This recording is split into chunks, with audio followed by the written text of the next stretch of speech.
Hello बच्चों, सामाजिक विज्ञान की हम प्रश्न करा रहे थे, जिसमें अगला प्रश्न है कि जातिवाद क्या है और भारतीय लोकतंत्र में इसकी क्या भूमिका है। तो 2 मिनट में जातिवाद को समझेंगे। पहले जाति व्यवस्था को समझेंगे कि कहाँ से आई, कैसे आई।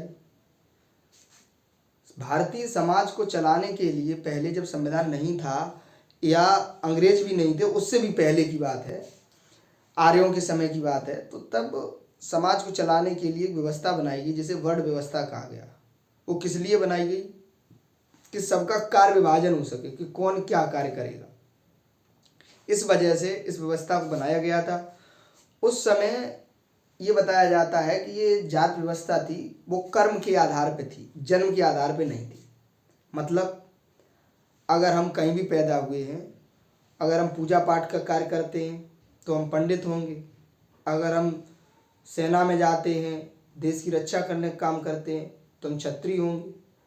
अगर हम जो साफ सफाई और ये कपड़ा धोने और इसका काम करते तो हम शूद्र होंगे। शूद्रों का काम सेवा करने का था। तो इस तरीके से इस व्यवस्था को बनाया गया था। कुछ समय बाद ये व्यवस्था रिजिड होती है। रिजिड होने का मतलब बेटा ये है कि कठोर होती चली गई और इस व्यवस्था ने कर्म का आधार न मान के जन्म का आधार मान लिया कि अब अगर हमारा जन्म ब्राह्मण परिवार में हुआ है तो चाहे हम दारू पी के दिन भर नाली में पड़े रहें, लेकिन हम ब्राह्मण हैं। अगर हमारा परिवार जन्म किसी शूद्र परिवार में हुआ है, हम कितने भी ज्ञानी क्यों न हों, किंतु हम शूद्र हैं, हम पंडित नहीं कहला सकते। तो ये ऐसा होता गया कि व्यवस्था रिजिड होती गई, कर्म का आधार छोड़ के ये जन्म का आधार होता गया। और इस व्यवस्था ने एक समाज को बांटने का काम करना शुरू कर दिया और एक विकराल रूप ले लिया। विकराल का मतलब भयंकर। तो ये है तुम्हारी जाति व्यवस्था। अगर आज देखा जाए तो भारतीय संविधान में जातगत भेदभाव को दूर करने के लिए मौलिक अधिकार दिए गए। दंडित किया जाता है अगर कोई जातिगत भेदभाव करता है। फिर भी आप गांव में, अपने समाज में, क्षेत्र में देखोगे तो लोगों के अंदर कानून तो बन गया, लेकिन लोगों के अंदर जातिवाद की भावना खत्म नहीं हुई, जो कि विभिन्न प्रारूपों में हमें देखने को मिलती है।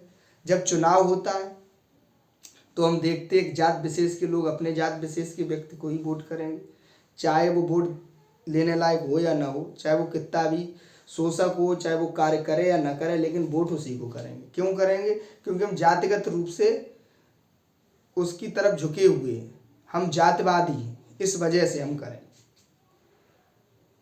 हम और आप कितना भी कह लो, लेकिन अभी भी कहीं ना कहीं लोगों के अंदर जातिवाद है, जो कि एक सामाजिक बुराई है। जब तक जातिवाद रहेगा या सांप्रदायिकता रहेगी, तब तक समाज का उत्थान नहीं हो सकता। तो अब हम लोग आएंगे प्रश्न पर, लिखेंगे किस तरीके से, इसको समझेंगे। आशा करता हूं आपकी समझ में आ गया होगा कि जातिवाद है का। जातिवाद एक सामाजिक बुराई है। किस तरीके से? क्योंकि जो उच्च जातियां हैं वे अपने आप को अच्छा मानती हैं, निम्न जातियों को दबाती हैं। फिर क्या होता है कि उच्च जातियां अलग इकट्ठी हो गई, निम्न जातियां अलग इकट्ठी हो गई, अब उन दोनों में संघर्ष हो रहा है, झगड़े हो रहे हैं। तो इस तरीके। दूसरी चीज क्या है कि भारतीय राजनीति है, उसमें जातिगत समीकरण अलग अलग बन रहे हैं। जो प्रत्याशी जीतने लायक नहीं है, जो कुछ भी नहीं जानता, कार्य भी नहीं करेगा, वो भी जीत के आ रहा है, क्योंकि उसकी जात विशेष के लोग उसको कर्म के आधार पर सपोर्ट न करके उसकी जात के आधार पर सपोर्ट कर रहे हैं। तो इस तरीके से ये सामाजिक बुराई है। जो जात व्यवस्था है वो एक सामाजिक बुराई है। अब इस प्रश्न को हम समझेंगे बेटा, ठीक है। जातिवाद एक सामाजिक बुराई। जातिवाद एक ऐसी विचारधारा है, लोगों के अंदर ऐसी विचारधारा है जो कि जाति के आधार पर लोगों को अलग अलग वर्गों में बांटती है और उन्हें अलग अलग सुविधाएं और अधिकार देती है। भारतीय लोकतंत्र में जातिवाद की भूमिका एक महत्वपूर्ण मुद्दा है, क्योंकि यह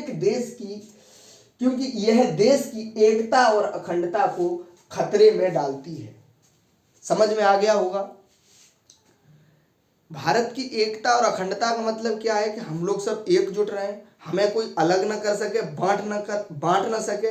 तो ये हमारी एकता और अखंडता है। इसको जातिवाद है वो खतरे में डाल रहा है। पूछो कैसे खतरे में डाल रहा है?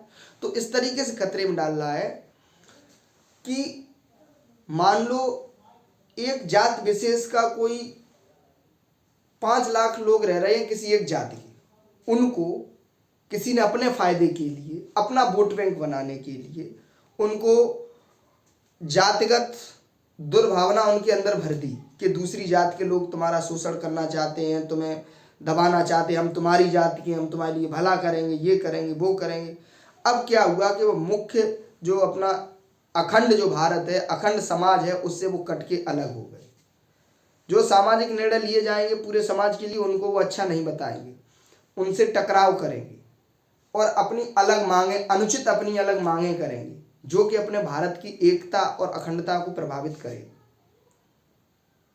मैं कुछ मानक शब्दों का प्रयोग कर रहा हूं, लेकिन आशा करता हूं आप समझ रहे होंगे।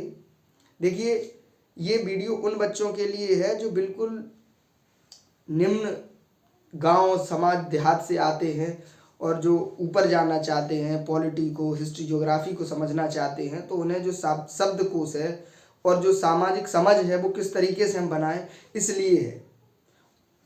तो समझेंगे बेटा। ये हो गया भारतीय लोकतंत्र में जातिवाद की भूमिका। अब जातिवाद आप समझ गए, तो लोकतंत्र में इसकी क्या भूमिका है। लोकतंत्र का मतलब है कि जब जनता सरकार को चुनती है, अब वहां पे जाति की क्या भूमिका है ये समझेंगे। तो मैंने समझाया क्लास में, लेकिन फिर समझेंगे। राजनीतिक लाभ। अब होता क्या है कि कोई एक विशेष जाति का व्यक्ति है, वो मैदान में उतरा, तो वो क्या करेगा, ऐसे भाषण देगा, ऐसे काम करेगा जिससे कि उसकी जात के लोग उसकी तरफ आकर्षित हों और उसको वोट करें।